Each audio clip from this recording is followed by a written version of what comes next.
question is that the motion be agreed to, and I call the member for Fowler. Thank you, Deputy Speaker.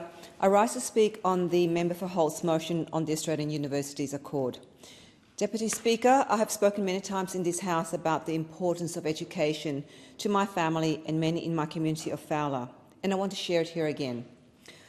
My beloved late mother, who passed away almost a year ago this week, told me while we were interned in refugee camps in Hong Kong why she chose to apply to be resettled in Australia and not the US. Because she was told Australia had the best education system in the world.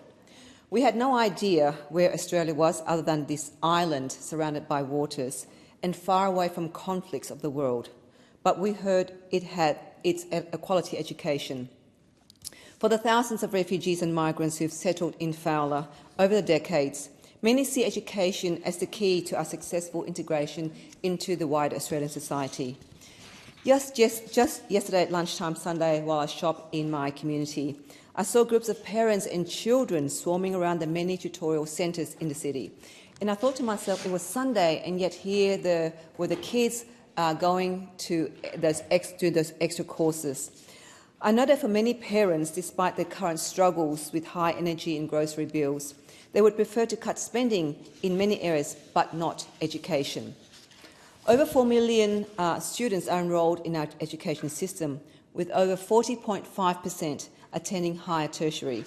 In my Fowler community, over 15% attend university, around 7% are studying for a diploma, and around 22% of students are currently in the high school system. Our education system, no doubt, has changed a lot since my family's settlement in Australia in 1979, and so has the world. Since my election in 2022, I have been calling on the government to cease the HECS indexation to assist students, especially with increasing cost of living, and in particular for those in low socioeconomic areas like mine in Fowler. I therefore welcome the government's announcement in the May budget to modify the HECS indexation.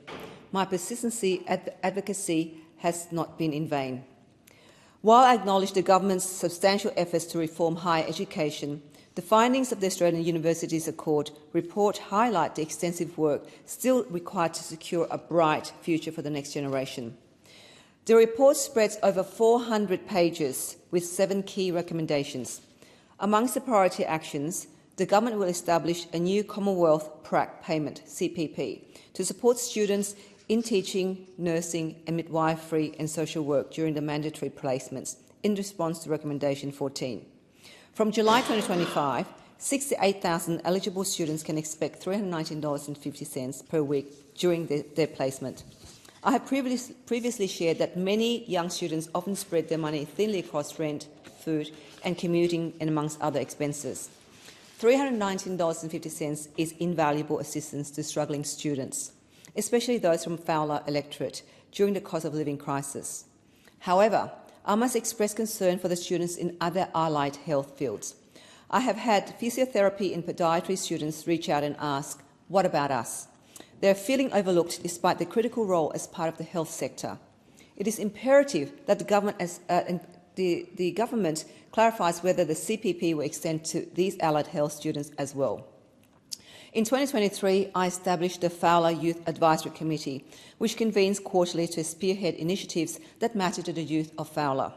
A recurring theme in our discussions has been the need for increased financial support for disadvantaged young people in higher education.